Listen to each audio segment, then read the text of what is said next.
बैठूं। कुरान कहता है खैरुकुम मन तअल्लम अल-कुरान व अल्लमहु, यानी असल में बेहतरीन शख्स वो है जो कुरान पढ़े और पढ़ाए। अब कुरान पढ़ना कौन सा? रट्टे वाला कुरान। देखे रट्टे वाले कुरान में भी टाइम लगता है। मैं 10 साल में शायद पहली मरतबा आपके सामने आई हूँ, ज़रूरत को महसूस करके सामने आई हूँ, ठीक है, इसलिए कि मैं खुद बताऊँ कि भाई हमारा मकसद क्या है। मेरे पास अक्सर माएँ आके एक बात करती हैं कि भाई कुरान 1 साल में होना चाहिए, 2 साल में। सबसे पहले मैं आपको ये बताना चाहती हूँ खैरुकुम मन तअल्लमल कुरान व अल्लमहु। पहली चीज़ अगर आपको समझ आती है कि नाजरा करे तो नाजरा किस तरह करे, उसको रटे। वो जो एक पीढ़ी आ रही थी ना उलमा की, नस्ल दर नस्ल उलमा उतर रहे थे, तो एक बीच में नालायक आ गए। अब नालायक आलिम बन नहीं रहा था, उसके बाप ने काफ़ी कोशिश की कि भाई बन जाए, और दुनिया उससे पूछती थी आपका फलाना बेटा आलिम बन गया, तो उनके पास तो कोई जवाब नहीं था। तो उन्होंने, अब झूठ तो बोलना नहीं था, उन्होंने एक तरीका निकाला, किताबें साइड पे एक तरफ रख ली, दूसरी साइड पे भी रख ली, बच्चे को बीच लंगा लिया, समझ आई, बीच में से लंगा लिया। तो अब कोई पूछता कि आपका ये बेटा आलिम हो गया, वो कहते थे लंग गया, तो अगला समझता था आलिम बन गया, और वो अपनी बात में सच्चे थे। तो मैं कहती हूँ लंगाओ नहीं बच्चों को, लंगाओ नहीं। ये जो नाजरा है ना, ये मजाक ना बनाओ। कुरान दुनिया, मुझे बताओ दुनिया में इससे बड़ी कोई किताब है? आप सल्लल्लाहु अलैहि वसल्लम के लिए अल्लाह ताला ने सारी दुनिया बनाई। क्यों बनाई? महबूब है ना, उनको किताब जो दी है वो क्या छोटी हो गई? वो सबसे बड़ी किताब हो गई, अजीम किताब। अजीम किताब आपका टाइम नहीं लेगी। मुझे एक बात का जवाब दें, जब आप इंग्लिश बोलते हैं आप पहली ही बार में पर बोलना शुरू कर देते हैं? नहीं, आपको टाइम लगता है। पहले आप उसके स्पेल करते हैं, स्पेलिंग से सीखते हैं, फिर आप उसको जोड़ तोड़ के उसको टूटा टूटा पढ़ते हैं, फिर उसमें जब महारत हो जाए ना, तो अंग्रेज़ों वाला लहजा कन्वर्ट हो जाता है और उसको उस तरीके से आप सीखते हैं और बोलते हैं। ऐसा ही है ना, बिल्कुल यही फार्मूला है कुरान में। कुरान भी ज़ुबान है और अरबी ज़ुबान है।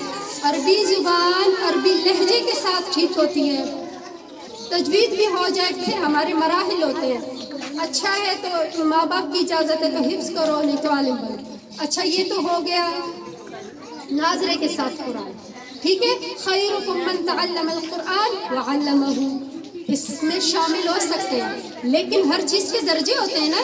अगर आपने सीढ़ी चेंज करनी है, आपने बोलना है कि नहीं मैं आगे बढ़ूंगी, मैंने अल्लाह के यहाँ और भी आगे बढ़ना है, और भी दर्जा हासिल करना है, तो आपको बोला जाएगा खैरुकुम मन तअल्लमल कुरान व अल्लमहु का मतलब है सोच के पढ़ो, समझ के पढ़ो।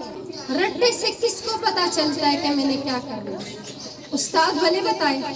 आप ये कुरान असर करता है, आप कुरान खोलेंगी, आप तर्जुमा करेंगी, आपको पता चल जाएगा आपका रब आपसे चाहता क्या है। रट्टे से पता चलता है। हिफ्ज़ करो, हिफ्ज़ के बहुत दर्जे हैं। एक आयत भी जिसने हिफ्ज़ की ज़्यादा की होगी ना, और एक आयत भी जिसकी कम होगी ना, क़यामत के दिन 500 साल का फासला होगा दर्जों में।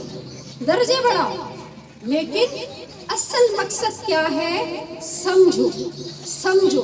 अगर बोला गया तुमसे बेहतरीन वो है जो कुरान पढ़ता है और पढ़ाता है, मतलब उसको टाइम देता है, उसको समझता है, उसके मुताबिक अमल करता है। इसकी पूरी एक तशरीह है। और हमारी नज़र में क्या है? कोठी बंगले। कोठी बंगले दुनिया अल्लाह ताला ने दारुल असबाब बनाई है।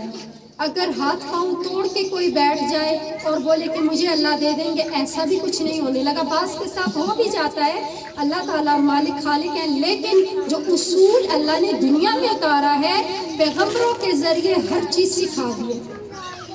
आपको मज़े की बात बताऊँ, शायद आपको ना पता हो, हर पैगंबर, ये जो हमारे पेशे आ रहे हैं ना, ये सबसे पहले पैगंबरों ने किए। तो क्यों किए हैं? हमने सिखाने के लिए किए ना, ताकि हमें पता चले। आपको पता है हजरत आदम खेती बाड़ी करते थे, मादनियात का सारा पता उनको अल्लाह ने दिया, हजरत दाऊद को दिया। आपको पता है हजरत इदरीस अलैहिस्सलाम कपड़ा सिलाई करते थे, ने उनको सिखाया ना। हर पैगंबर को ये चीज़ भी सिखाई उम्मत को सिखाने के लिए। کہ اپنے پاؤں پہ کھڑا رہنا چاہیے. یہ بھی سکھایا کہ دین میں ٹائم بھی لگانا چاہیے اور اس پر عمل بھی کرنا چاہیے. اب کوئی بولے کہ میں دین پڑھوں تو دنیا کہاں سے لاؤں، یا میں دنیا پڑھوں تو دین کا ٹائم نہیں. تو یہ بھی تو ہماری طرح انسان تھے، کام بھی آپ کو کر کے بتا گئے، دین پہ عمل بھی بتا گئے، ایک نمونہ پیش کر گئے. تو آج کل کا انسان اگر اس بہانے میں ہو، جیسے کہ میرے چھوٹے چھوٹے بچے ہیں، میں بولوں میں نماز کیسے پڑھوں، میں قرآن کیسے پڑھوں، تو یہ ایک بہانہ ہو جائے گا، یہ ایک بہانہ ہو جائے گا. میں آپ کو بتاؤں، میں نے 8 سال رہائشی مدرسے میں پڑھا ہے اور جوانی اپنی ادھر میں نے چٹائیوں پہ گزاری. میں آج آپ کو صاف صاف بتاؤں، اہل سنت والجماعت اور امام ابو حنیفہ کو ماننے والی اور ان کے مسائل پڑھنے والی ہوں، ٹھیک ہے. اور جوانی کا اکثر حصہ میں نے مدرسے کی چٹائی پر گزارا ہے. اپنا اندر ایک طلب تھی اور ایک شوق تھا. تو اس طرح اگر آپ مجھے کسی چیز کے ساتھ جوڑتی ہیں تو 100 بسم اللہ جوڑیں، میں نے منع نہیں کیا، لیکن میری زبان سے آپ سوائے اس قرآن کے اور سوائے حدیث کے کچھ نہیں سنیں گی.